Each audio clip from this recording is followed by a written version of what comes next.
이제 현재 권력과 맞서 싸운다는 것은 겁도 좀 날 수 있고 또 이런 불편함을 굳이 내가 감수를 해야 하느냐. 뭐 임명직 기관장이면 그냥 던지고 나오면 그만인데 굳이 이렇게 내가 맞서 싸워야 되겠다. 이제 이렇게 할 때는 뭔가 남다른 용기 같은 게 있었을 것 같은데 어땠습니까? 좀 겁나고 두렵거나 좀 피하고 싶은 생각은 없었나요? 저를 TV나 이런 언론을 통해서 보시는 분들은 제가 굉장히 강한 사람, 예. 센 사람 이렇게 알고 있어요. 근데 저를 직접 대면하고 직접 이제 주위에서 저를 잘 아는 분들은 제가 겁도 많고 마음도 여리고 부드러운 사람이다. 그래서 지금도 현장에서 이제 직접 만나는 분들은 TV에서 보던 거랑 다르네? 굉장히 부드럽고 여린 사람 같은데 이렇게 말씀 많이 하시거든요. 제가 정말 겁이 많습니다. 네. 눈물도 많고요. 그런데 그렇지만 그거하고 이 정의에 대한 그런 불의에 대한 저항 이거는 다른 것 같아요.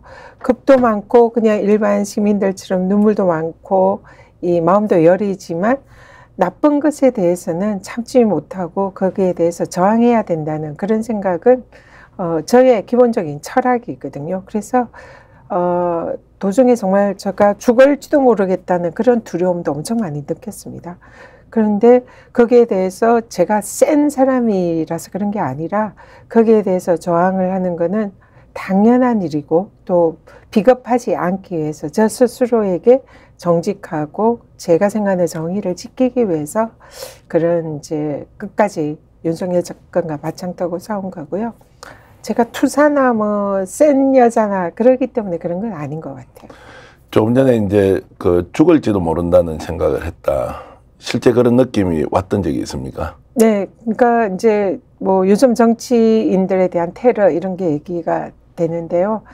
뭐 실제로 이렇게 뭐 길을 걸어가다가 만나는 아주 이제 극우 보수 이런 분들 우연히 만나게 되면 바로 제 면전에서 침을 뱉기도 하고 어떤 때는 저를 진짜 때리고 도망치기도 하고 그래서 항상 길을 걸을 때는 뒤에서 누군가가 저를 내리칠 수 있겠다.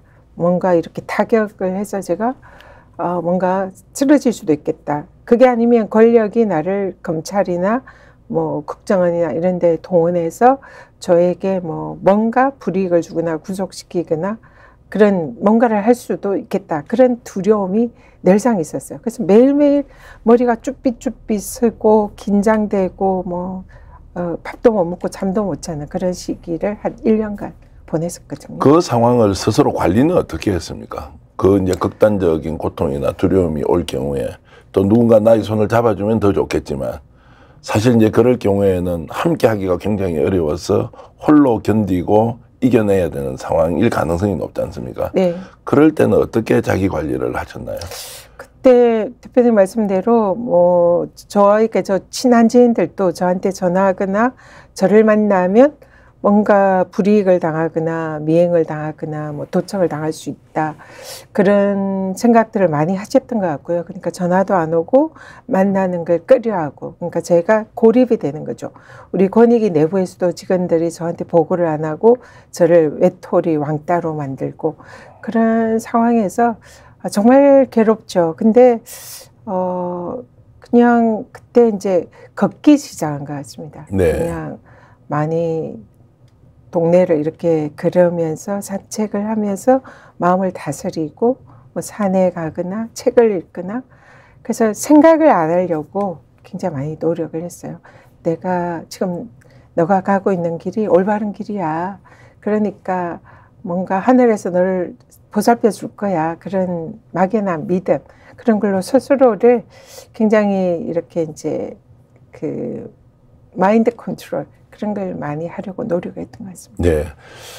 그렇다 하더라도 그 기간이 1년 정도 되면 뭐 하루 이틀 한두 번 뭐 5, 6번도 아니고 수십 번 수백 번의 이제 그런 고통의 과정에서 사실 저희들처럼 바깥에서 이렇게 지켜보는 사람은 전인유 위원장이 저렇게 싸우는 것은 기회가 왔으니까 이제 정치하려고 윤석열과 각을 세워서 뭔가 정치적 이익을 얻으려고 하는 것 아니냐라고 정말로 피상적으로 보는 사람은 그런 평가도 할 수 있을 것 같습니다.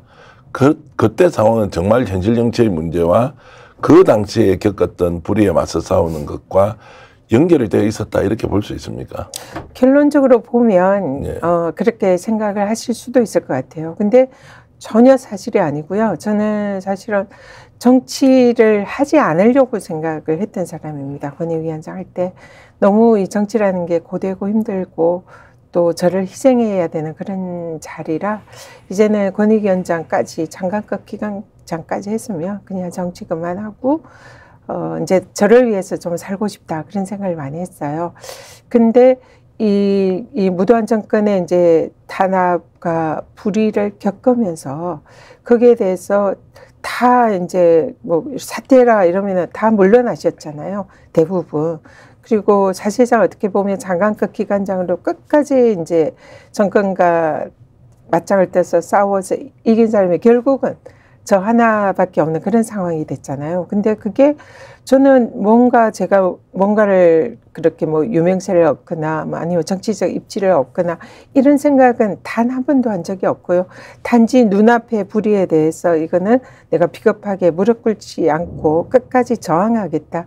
그 생각이었던 거고요. 그래서 결과적으로는 그 때문에 제가 정치적 입지가 커진 거 아니냐 이렇게 말씀하시겠지만 전혀 그런 게 아니고 오히려 정치를 그만해야겠다는 생각을 했던 저가 정치를 해야 되겠다 생각을 한 거는 이런 무도한 정권과 불의한 정권에 제가 증인이 되었잖아요. 목격자가 되었고 그러니까 그거를 국민들에게 알리고 이 정권에 대해서 심판을 해야 되겠다. 그런 책임감 때문에 정치를 하게 된 겁니다. 매우 이제 좀 현학적 정치로 질문을 좀 드리면 네. 정권이 바뀌면 임기제 공직자들은 그 다음 정권으로 자리를 물려주고 새로운 정권을 맡았던 정치 세력이 자기 필요한 사람들을 앉혀서 가자. 이제 이런 논의가 좀 많이 있었지 않습니까? 그러나 그걸 이제 필요에 따라서 해석을 달리하고 정권에 따라서 설명을 다르게 하면서 불편한 상황이 생겼는데 개인적으로 당했던 그런 이제 어려운 점 또 사실은 말도 안 되는 논리를 가지고 자리에서 쫓아내려고 했던 걸 일단 제쳐놓고 그 이전의 상황으로 자, 국민권익위원장이 임기를 보장받아야 한다는 것도 맞는 말이지만 새로운 정권이 탄생하면 그 자리는 새로운 정권에서 맡기는 인물에게 넘겨줘야 한다. 이런 부분은 어떻게 보시나요? 저는 그 문제에 대해서 죄송합니다. 개인적인 그런 측면에서 접근한 게 아니라 대한민국의 헌정 질서와 우리 대한민국의 민주주의와 자유, 법치주의 이걸 저는 늘 고민을 하고 생각을 했습니다. 물론 말씀이 맞으세요. 정권이 바뀌면 뭐 장관들은 대통령과 국정 철학을 공유하고 함께 할 수 있는 그런 장관으로 임명되는 게 맞습니다. 맞는데 다만 그 중에서 그런 장관 기관장의 자리와 그게 아니라 정권이 바뀌더라도 정권과 독립적으로 국민들을 위해서 민주주의와 법치주의를 지켜야 하는 그런 임무가 주어진 그런 기관이 있거든요. 그런 기관이 이제 대표적으로 정치적 중립기관이자 독립기관인 감사원, 그리고 검찰청, 경찰, 그리고 공수처, 또 국가인권위원회, 방송통신위원회, 국민권익위원회 이런 기관들입니다. 그래서 여기는 법에 정권이 바뀌든 어쨌든 법률로 기관의 독립성을 규정하고 임기를 독립성을 수호하기 위해서 기관장 임기를 법에 정해놨어요.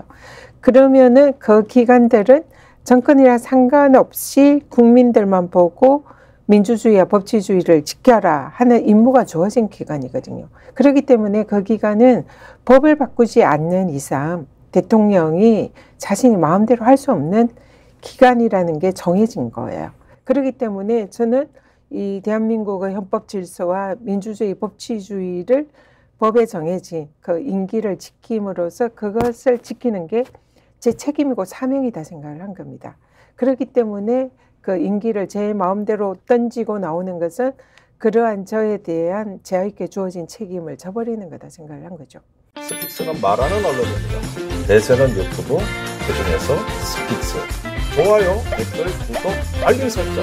여러분이 저희를 사랑해 주시고 우리가 여러분을 사랑하는 4가지 방법입니다.